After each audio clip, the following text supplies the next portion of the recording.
भयभीत हो तुम, भय से भी भयभीत हो, इसलिए तुम मिटाना चाहते हो। तुम मिटा ना सकोगे। तुम मिटोगे तो भय चला जाएगा, तुम भय को ना मिटा सकोगे। भय ही तुम्हारे अहंकार की छाया है। समझो कि भय क्या है।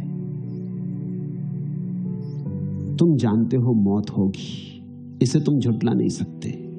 रोज कोई मरता है, हर मरने वाले में तुम्हारी ही मरने की खबर आती। जब भी कोई अर्थी निकलती तुम्हारी ही अर्थी निकलती, और जब भी कोई चिता जलती तुम्हारी ही चिता जलती। कैसे भुलाओगे? तुम जानते हो कि तुम भी मरोगे। जन्म गए तो मरोगे तो ही।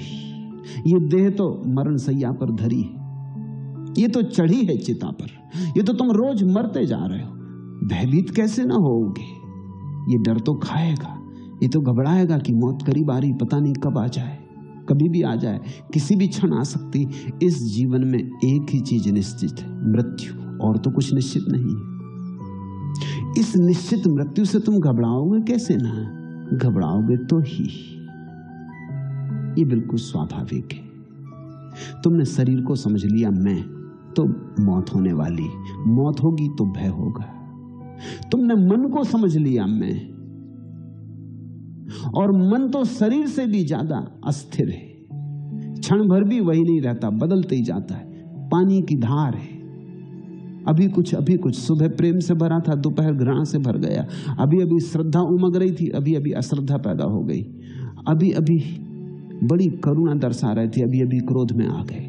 अभी जिसके लिए मरने को तैयार थे, अभी उसको मारने को तत्पर हो गए। ये मन तो भरोसे का नहीं है, ये तो बिल्कुल कपरा है, ये तो पानी की लहर है। इस पे तो खींचो कुछ, खिंचता नहीं, मिट जाता है। इस मन के साथ तुमने अपने को एक समझा है, क्षण भंगुर मन के साथ तुमने अपने को एक समझा है। मृत्यु के मुख में चले जा रहे शरीर के साथ तुमने अपने को एक समझा। तुम भयभीत कैसे ना होगे? और तुम पूछते हो भय से छुटकारा कैसे हो?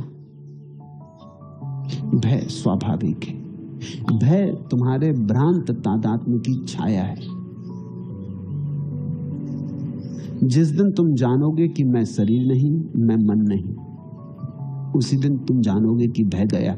लेकिन उस दिन तुम ये भी जानोगे कि मैं भी नहीं, न शरीर में हूं न मन में हूं। तब जो शेष रह जाता वहां तो मैं खोजे भी मिलता नहीं, वहां तो मैं की कोई धारणा ही नहीं बनती। मैं तो पैदा ही तादात्म्य से होता है। किसी चीज से जुड़ जाओ तो मैं पैदा होता है। शरीर से जुड़ जाओ तो मैं, मन से जुड़ जाओ तो मैं, धन से जुड़ जाओ तो मैं, धर्म से जुड़ जाओ तो मैं, कहीं भी जोड़ लो अपने को तो मैं। जब सब जोड़ छूट गए तो मैं बचता नहीं, तब भीतर रह जाता है शून्य स्वभाव। उस शून्य स्वभाव में कोई भय की रेखा भी पैदा नहीं होती। तो तुम पूछते हो कि भय से कैसे छुटकारा हो? नहीं, भय से छुटकारे की चेष्टा ना करो, भय को समझो कि भय क्यों है। छुटकारे के तो तुम उपाय कर ही रहे हो, तो कोई भगवान के चरणों को पकड़े पड़ा है कि हे प्रभु बचाओ, तुम्हारी शरण आया हूं, लेकिन भय के कारण ही पड़ा है। तुम भगवान को याद ही करते हो जब तुम भयभीत हो जाते हो। एक नाव डूबी डूबी हो रही थी, और मुल्ला नसरुद्दीन और उसका मित्र दोनों कप रहे हैं। नसरुद्दीन का मित्र घुटने टेक के बैठ गया, नमाज पढ़ने लगा। उसने कहा, हे अल्लाह, हे परमपिता, अगर तूने मुझे बचा लिया तो मैं अब कभी भी शराब ना पीऊंगा। अगर तूने मुझे आज बचा लिया तो मैं कभी धूम्रपान ना करूंगा। वो बड़े त्याग करने लगा। आखिर में वो ये कहने ही जा रहा था कि अगर तूने मुझे बचा लिया तो मैं सन्यासी हो जाऊंगा, फकीर हो जाऊंगा। तभी मुल्ला बोला, ठहर ठहर, रुक, इतनी जल्दी मत कर, किनारा दिखाई पड़ रहा है। और वो आदमी उठ के खड़ा हो गया और भूल गया सब बकवास। जब किनारे ही दिखाई पड़ रहा है तो फिर कौन फिक्र करता है? मुल्ला एक बार चढ़ रहा था वृक्ष पे, खजूर लगे, लंबा वृक्ष, पैर खिसके, तो कहने लगा, हे प्रभु, अगर आज वृक्ष तक पहुंचा दो, खजूर तोड़ लूं। तो तो पूरा नगद 1 रुपया चढ़ाऊंगा, पक्का मानो। हालांकि अतीत में मैंने ऐसा कुछ भी नहीं किया कि तुम भरोसा करो, मगर इस बार करो। चढ़ गया। जब खजूर के बिल्कुल पास पहुंचने लगा फलों के, तो उसने सोचा ये तो तुम भी मानोगे कि इतने से खजूर के लिए 1 रुपया ज्यादा है। जब खजूर पे हाथ ही रख दिया तो उसने कहा कि चढ़े तो हम और पैसा तुम्हें चढ़ाएं। इसी बीच पैर खिसका और धड़ाम से जमीन पे गिरा। खजूर भी छूट गए, नीचे गिरा, जल्दी कपड़े झाड़ के ऊपर देख के बोला ये भी क्या बात हुई? अरे जरा मजाक भी नहीं समझे? अगर आज गिराया ना होता तो 1 नगद कलदार चढ़ाते। बस आदमी जब भय में होता है तब भगवान, जैसे ही भय के जरा बाहर हुआ कि भगवान इत्यादि सब भूल जाता है। तुम्हारा भगवान तुम्हारे भय का ही रूप है। और लोग मानते हैं कि आत्मा अमर है, ये भी तुम्हारे भय की ही धारणा है। मैं ये नहीं कह रहा कि आत्मा अमर नहीं, लेकिन तुम्हारा मानना कि आत्मा अमर है भय की धारणा है।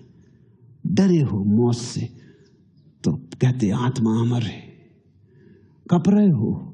आत्मा का कोई पता नहीं, अमरता की तो बात ही छोड़ो, मगर आत्मा अमर है। इन सिद्धांतों में अपने को छिपाने की कोशिश मत करो।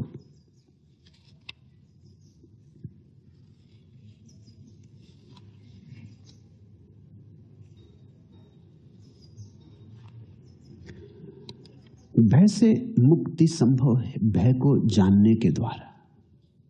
भय का साक्षात्कार करो। जहां भी तुम्हें लगे भय है, वहां भय पर ध्यान करो। समझने की कोशिश करो क्यों है, कहां है, किस कोने में छिपा, मन के किस अचेतन में बैठा, कहां से उठता ये धुआं, क्यों उठता। जिन मित्र ने पूछा है, मुझे लगता है उन्होंने भय का कभी साक्षात्कार नहीं किया। भय ने उन्हें पंगु कर दिया है। तुम इस पंगुता को तोड़ो। जब भय लगे, बैठ के शांति से ध्यानपूर्वक भय को पहचानो कहां है। लगता है शरीर मर जाएगा, तो शरीर तो मरना ही है, इसमें भय की क्या बात, ये तो होना ही है। इसमें भय करने से प्रयोजन क्या है। सुकरात मरता था, एक शिष्य ने पूछा आप भयभीत नहीं है? तो सुकरात ने आंख खोली और उसने कहा भय। 2 ही संभावनाएं हैं, या तो जैसा नास्तिक कहते हैं कि मैं मर जाऊंगा, बिल्कुल मर जाऊंगा, कुछ भी ना बचेगा। जब कुछ बचेगा ही नहीं तो भय किसका, किसको होगा? बात खत्म हो गई। सुकरात ना रहा, खत्म हो गई बात। रह के भी क्या करना था? इतने दिन रहे तो भी क्या कर लिया? जन्म के पहले भी नहीं थे तब तो कोई तकलीफ नहीं थी, मौत के बाद फिर नहीं हो जाएंगे तो तकलीफ क्या है? तुमसे मैं पूछता हूं, जन्म के पहले तुम नहीं थे, अगर नास्तिक सही है तो जन्म के पहले तुम नहीं थे, कौन सी तकलीफ थी नहीं होने में? कोई याद आती तकलीफ? जन्म के पहले की कोई तकलीफ याद है? जब थे ही नहीं तो तकलीफ कैसी? जब कोई था ही नहीं तो तकलीफ किसको? मरने के बाद फिर नहीं हो गए तो अब घबराना क्या है? फिर वैसे ही हो गए जैसे जन्म के पहले थे, ऐसे ही समझो। तो सुकरात ने कहा अगर नास्तिक सही है कि आत्मा समाप्त हो जाएगी मृत्यु में, कुछ भी ना बचेगा, तो भय क्या? जैसे जन्म के पहले नहीं थे वैसे फिर नहीं हो गए, बात खत्म हो गई, आई गई हो गई, एक लहर उठी खो गई। या हो सकता है आस्तिक सही हो। अगर आस्तिक सही है और आत्मा बचेगी तो फिर भय कैसा? शरीर ही गया, हम तो बचे ही रहे। हम तो